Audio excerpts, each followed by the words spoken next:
Buongiorno da Sicilia 24, le principali notizie. Sgominata piazza di spaccio nel Catanese, anche 2 minorenni tra i 10 arrestati che operavano tra Giarre, Mascali e Riposto. Sanità, omissioni, informazioni parziali e comunicazioni non tempestive. Una catena di errori sarebbe alla base lo scandalo referti istologici in ritardo all'ASP di Trapani. Lo scrivono gli ispettori della Regione nella loro relazione. Droga, il crack di Laga a Palermo. Dopo il furto avvenuto nella parrocchia di Borgo Nuovo, l'allarme di Padre Garao. Sono almeno 5.000 i tossicodipendenti. A Catania, minaccia di morte un uomo ad un distributore di merendine e lo deruba. Arrestato. Violenza a Palermo, 2 arresti per l'accoltellamento avvenuto a Borgo Nuovo e ancora auto in fiamme e raid vandalici. A Catania la protesta dei lavoratori del call center mix di Motta Sant'Anastasia, 200 i posti a rischio. Calcio, manca solo l'ufficialità, ma l'era di Dionisi sulla panchina del Palermo è finita. La proprietà inglese è pronta ad annunciare il suo sostituto. Il Catania vince il derby e centra il 6° risultato utile consecutivo. Scalando la classifica, il Messina resta ultimo, mentre il Trapani, alla 4ª sconfitta di fila, è in piena crisi.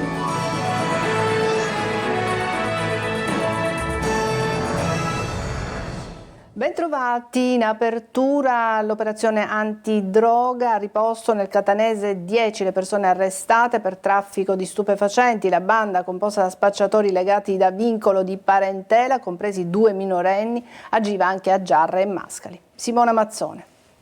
Ci sono anche 2 minorenni tra i 10 arrestati accusati a vario titolo di associazione finalizzata al traffico illecito di droga nel comprensorio tra Giarre, Mascali e Riposto. Il blitz dei carabinieri, oltre 100 impegnati nell'operazione chiamata Caronte, è avvenuto alle prime luci dell'alba, smantellando di fatto un'organizzazione familiare dedita al traffico di stupefacenti, attiva nel rione popolare di Via De Maio a Riposto.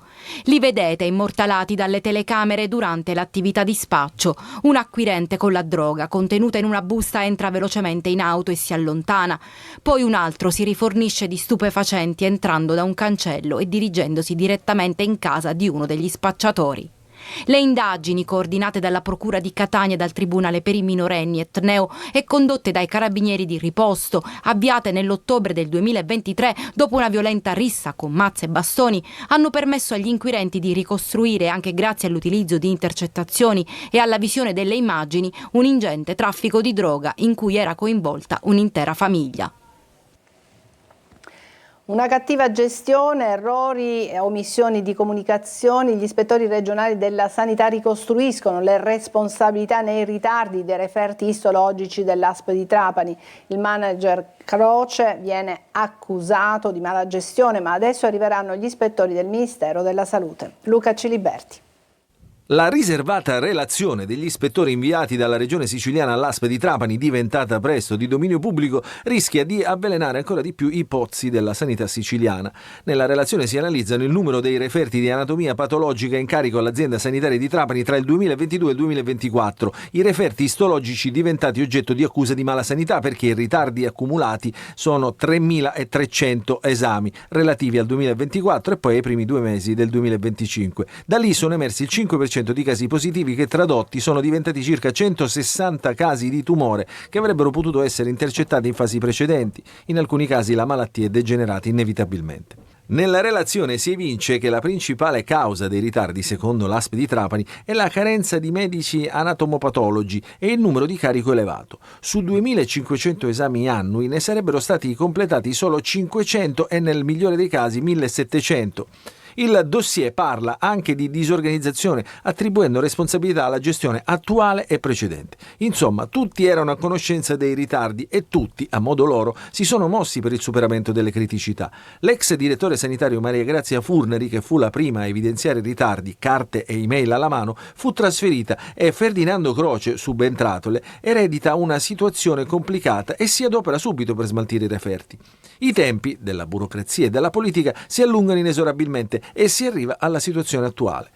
La ex manager, da noi contattata telefonicamente, conferma di aver chiesto di accorpare i 2 reparti che effettuavano gli esami per velocizzare l'iter, che allora era di circa 90 giorni di attesa. Croce, dal canto suo, conferma che dal suo insediamento ha segnalato il caso all'assessorato, diretto allora dall'assessore Giovanna Volo, che solo di recente ha lasciato il posto a Daniela Faraoni. I punti, messi nero su bianco adesso nel dossier della salute regionale, saranno oggetto anche di controllo degli ispettori ministeriali inviati dal governo. L'intento è quello di fare luce su una vicenda incresciosa consumatasi sulla salute dei siciliani. Il retrogusto però è quello che dietro questo nuovo scandalo si stia consumando una partita politica giocata su altri tavoli. A Palermo dilaga l'uso di crack e a commettere il grave furto nella chiesa di Borgo Nuovo a Palermo potrebbe essere stato anche un tossicodipendente. L'idea che si è fatta padre Antonio Garau, che ai nostri microfoni ha detto ormai il crack si consuma ovunque, si parla di migliaia di tossicodipendenti. Marco Gullà. Sempre più giovani fanno uso di crack. 5.000 dosi sequestrate nei giorni scorsi rappresentano un segnale preoccupante. È l'allarme lanciato da padre Antonio Garau, parroco del quartiere Borgo Nuovo a Palermo. Se fino a qualche anno fa il crack si acquistava solo a Ballarò, ormai lo stupefacente ha valicato ogni confine periferico, arrivando anche in altri quartieri. Questa mattina a Buongiorno Sicilia lo sfogo di padre Garau, che proprio qualche giorno fa ha denunciato il furto di calci e ostie consacrate nella sua parrocchia. Questi ladri saranno sicuramente povera gente, magari saranno i famosi drogati del crack. Qua si parla di migliaia di persone che fanno uso di crack. Si diceva con Zavattelli l'altro giorno in un convegno che sicuramente ci sono almeno 5.000 persone, quelle che si sanno, che fanno uso di crack. Gli spacciatori di crack, per invogliare il cliente a provare la sostanza, regalano la prima dose, un modo per avvicinare il potenziale consumatore ad una rete sempre più pericolosa. Lo spaccio di crack avviene anche a Catania, dove è stato arrestato un giovane in scooter nella zona del porto, sorpreso con 10 dosi di crack in attesa di un cliente a cui vendere la droga. E restiamo a Catania, è stato inchiodato dalle immagini della videosorveglianza l'uomo che ha commesso una rapina ad un distributore di bevande del centro storico. Vediamo le immagini con Simona Mazzone. Eccolo durante le fasi della rapina al distributore H24 di bevande e snack del centro storico di Catania. È lo scorso 14 febbraio quando il 37enne, all'interno dell'attività, dopo aver sorpreso alle spalle una persona e averla minacciata di morte, le ha rubato tutto il denaro che teneva nella tasca del suo giaccone. Le indagini svolte su direttiva della Procura Etnea hanno permesso, grazie alla visione delle immagini estrapolate dai sistemi di videosorveglianza, di individuare nell'uomo colui che ha commesso la rapina. Inoltre il 37enne pochi giorni dopo è stato sorpreso con gli stessi vestiti indossati nel corso della rapina e con le chiavi di casa della vittima. A questo punto l'uomo è stato arrestato e condotto in carcere. E a Catania un giro di fatture false per 25,6 milioni di euro dal 2021 al 2023, IVA, debiti erariali e previdenziali non saldati per 85 milioni di euro. È quanto emerso da indagini della Guardia di Finanza su 6 aziende operanti in Sicilia, nei cui confronti è stato eseguito un decreto di sequestro di beni per 4,6 milioni di euro. 11 gli indagati. L'artefice del sistema criminale, contesta la Procura di Catania, sarebbe stato il rappresentante legale della società capofila, che sarebbe risultato anche l'amministratore di fatto delle 11 società appositamente create per alimentare il sistema di frode coadiuvato da altre 10 persone, comprese diverse teste di legno. Ancora incendi dolosi e raid vandalici nella notte a Palermo, dallo Zen a Borgo Nuovo, passando per la Calza, non si ferma l'ondata di violenza di strada e di vandalismo. Sentiamo Manlio Viola. È sempre allarme violenza e microcriminalità a Palermo, dal centro alla periferia, dalle sparatorie agli incendi dolosi passando per aggressioni di strada e rapine. Non passa giorno senza che se ne debbano raccontare almeno 2 o 3. In queste ore i carabinieri stringono le manette ai polsi di 2 giovani di 20 e 22 anni. Sarebbero stati i responsabili dell'accoltellamento di un terzo giovane colpito all'addome e a una gamba nello scorso mese di gennaio nel popolare quartiere del Borgo Vecchio. Alla base di tutto una lite per futili motivi finita con il ricovero della vittima all'ospedale civico in condizioni serie. Ma per una vicenda spiegata numerose altre ne accadono. Oltre al quinto raid vandalico di seguito a Borgo Nuovo, ancora auto in fiamme nella notte allo Zen, dove è in corso una faida per il controllo delle scommesse clandestine e dello spaccio di droga. In questo caso a bruciare è stata una Panda parcheggiata in via Sandro Pertini.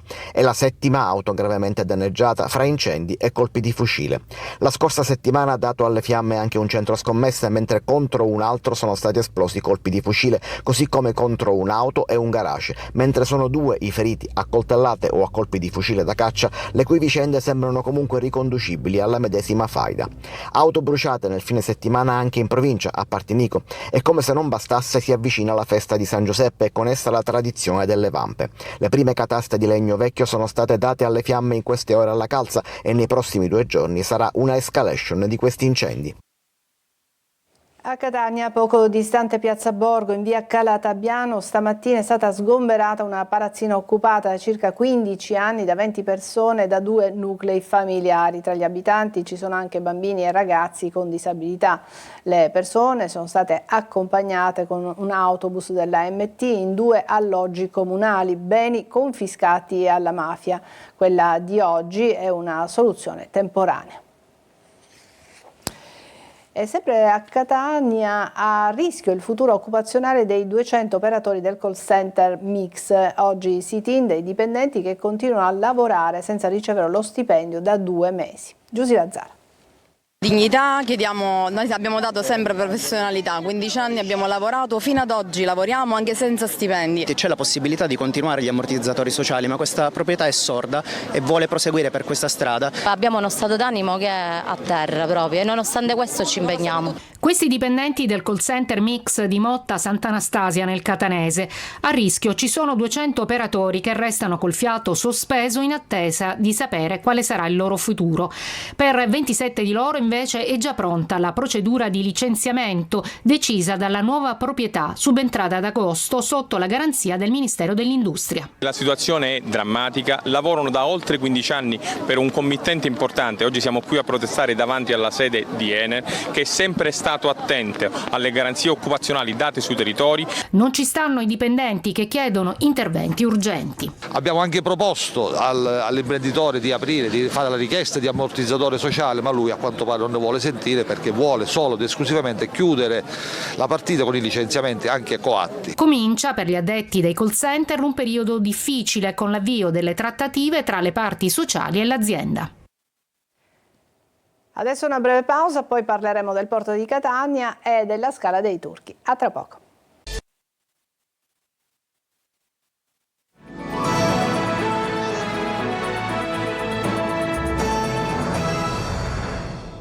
Nuovo piano regolatore del porto di Catania e utilizzo delle coste siciliane, se ne è discusso questa mattina. È andata per noi Giusy Lazzara. Un traguardo che non sarebbe tanto lontano. Per il nuovo piano regolatore del porto di Catania si avvicina il giorno del passaggio al Consiglio Comunale per l'approvazione dello strumento urbanistico. È uno strumento di pianificazione, non può prescindere da principi universalmente condivisi, quali quelli della sostenibilità ambientale, quelli della valutazione dell'impatto sul territorio, sul turismo e sulle condizioni e lo sviluppo commerciale di questa città, in modo tale da evitare sovrapposizioni, quella di una coerenza e di una visione che sia appunto coerente con quelle che sono le vocazioni insite in questo territorio. Questo si intreccia con il piano di utilizzo del demanio marittimo, strumento che nessuna città siciliana, eccetto San Vito Lo Capo, ha adottato per le difficoltà burocratiche. Questi i focus analizzati oggi a Catania in un incontro al Palazzo della Cultura. Resta aperta la questione sul nuovo assetto del porto a Catania, che le associazioni civiche chiedono rispetti vincoli ambientali con l'ampliamento del Molo Nord e la cementificazione prevista nel nuovo piano urbanistico. Torna l'anarchia alla Scala dei Turchi, uno dei siti più belli della Sicilia, è stato preso nuovamente d'assalto dai turisti senza alcun controllo. Sentiamo Desiree Ferlito. La Scala dei Turchi a Realmonte nuovamente presa d'assalto dai turisti in modo completamente abusivo, con gravi rischi per la sicurezza e per la tutela del patrimonio naturalistico. Il principale problema riguarda la totale assenza di sorveglianza e il mancato rispetto delle regole di contingentamento per i visitatori. Una cartolina nella zona ovest della Scala dei Turchi, dichiarata inagibile perché a rischio crollo, invasa da ignari turisti senza che nessuno intervenisse per fermarli. È l'ennesima denuncia dell'associazione Mare Amico, che identifica nel recente scioglimento del Consiglio Comunale di Realmonte e la sfiducia alla sindaca Sabrina Lattuca la causa degli effetti devastanti per uno dei luoghi più iconici della Sicilia, rimasto privo di attività di controllo e vigilanza.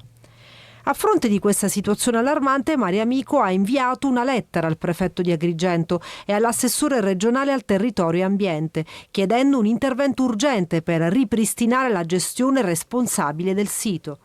L'obiettivo è riprendere il percorso di tutela e valorizzazione per garantire la sicurezza dei visitatori e la conservazione di uno dei luoghi più straordinari della Sicilia. Breve pausa e poi il calcio, parleremo delle ultime ore di Dionisi, tra poco la società dovrebbe annunciare il suo sostituto e poi del derby Catania-Messina e anche del Trapani. A tra poco.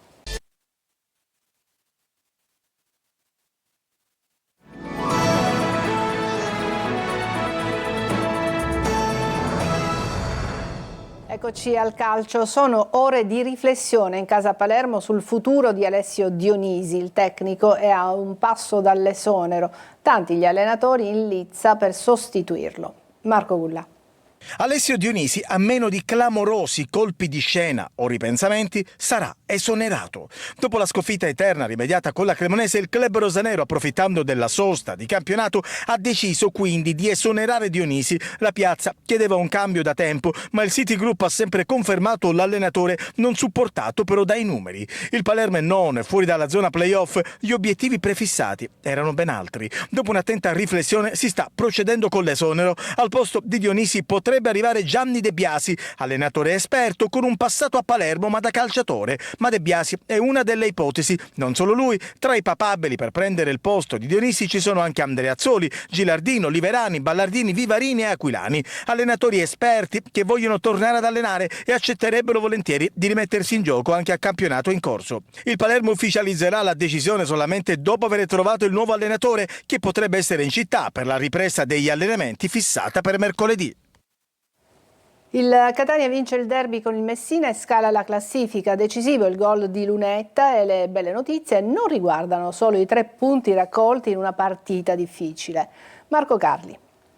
Partire dai numeri non racconta tutto ma aiuta. 2 vittorie di fila, 6 risultati utili consecutivi, miglior striscia finora raccolta in campionato. 3 successi nelle ultime 4 trasferte. 6° posto in classifica, 4 punti dal Crotone, 4°, prossimo avversario al Massimino. Il momento migliore del 2025 del Catania e forse della stagione corrisponde con un successo sofferto, difficile, spigoloso, ma importante. Decide Lunetta su bella azione d'angolo. Il numero 23 è l'emblema dei giocatori che si sono già riaffacciati o lo stanno facendo nel gruppo di Toscano. E questa è l'altra notizia. In fin dei conti anche qui si tratta di numeri, più scelte e anche qualche sorriso. In panchina giocatori che a prescindere se iniziano dall'inizio entrano a partita in corso, hanno qualità per tenere alto il livello del match, il livello di intensità, il livello di qualità. Il nostro obiettivo è questo, di portare tutti allo stesso livello, avere tutto l'organico e giocarci le nostre carte. Il Messina ha creato qualche grattacapo nel primo tempo, ha colpito una traversa nella ripresa con Tordini, ha costretto Dini, ancora decisivo, a parare su Costantino. Il Catania non è stato cinico, non è riuscito a chiuderla, ma intanto dalla panchina si alzavano fra gli altri Dal Monte e Di Tacchio. Tutti ingredienti di fiducia, come l'ennesima prestazione positiva di Quaini, che si conferma prezioso jolly e guarda così al futuro. Sicuramente le ultime 2 sono state 2 vittorie importanti, poi abbiamo recuperato giocatori, quindi nelle rotazioni è una cosa importante perché riesce a cambiare le partite e siamo contenti e dobbiamo continuare su questa scia. La crisi di Trapani e Messina e Granata hanno perso la 4ª gara consecutiva, mentre i giallorossi, se il campionato finisse adesso, sarebbero retrocessi senza poter disputare nemmeno il play-out. Francesco Triolo. Due siciliane in crisi, ma due crisi profondamente diverse, quelle di Messina e Trapani, perché se da un lato c'è quella sportiva che accomuna entrambe in questa fase del campionato, il Messina, deve far fronte anche a quella societaria che mette a serio rischio persino la sopravvivenza stessa del club. La proprietà di AAD Invest è sparita, dissolta, gli unici spifferi arrivano dal comune di Messina col sindaco che tenta di trovare una via d'uscita, prima con Antonini, adesso col gruppo americano che si è fatto avanti, già con 2 call dirette. Ma il tempo stringe ed aumenta il rischio di nuove penalizzazioni che possono gravare su una già critica situazione di classifica. Se dovesse terminare oggi il campionato, i giallorossi sarebbero retrocessi senza nemmeno passare dall'ancora dei play-out, visto che il vantaggio della Casertana è salito a 9 punti. Servirebbe un miracolo per una squadra alle prese con difficoltà quotidiane. Rappresentiamo una città bellissima che trasuda calcio, che ha una passione incredibile, infatti per questo speriamo che le istituzioni ci aiutino a rimettere questa situazione a posto a livello societario, perché noi sul campo purtroppo ci mancano 13 punti e sono tanti che ci hanno tolto, ma combatteremo e daremo l'anima fino all'ultimo secondo delle possibilità che abbiamo. La quotidianità è pagare gli affitti e quello che ti manca e i punti tolti, e quindi la quotidianità dei ragazzi è caratterizzata da queste cose qui. Se il Messina non vince da 7 giornate non sta meglio il Trapani, che ha perso le ultime 4 partite, l'ultima in casa col Giuliano. L'esclusione di Turris e Taranto ha acuito la situazione in classifica, con i Granata sempre più distanti dalla zona play-off. Nelle ultime 6 partite la squadra di Torrente ha realizzato appena 2 reti, una nel vittorioso derby di Messina, una ininfluente proprio ieri contro il Giuliano. Troppo poco per le ambizioni di inizio campionato del presidente Antonini. Continueremo a parlare di calcio siciliano subito dopo il telegiornale, con anteprima corner, riflettori accesi sul derby Messina-Catania, sull'imminente esonero di Dionisi dal Palermo e la crisi del Messina e Trapani, come abbiamo appena sentito. Stasera dalle 20:45, sempre su Telecolor, la versione estesa di corner, tutta dedicata al Catania. Mi fermo qui, grazie per l'attenzione, a tutti buon pomeriggio.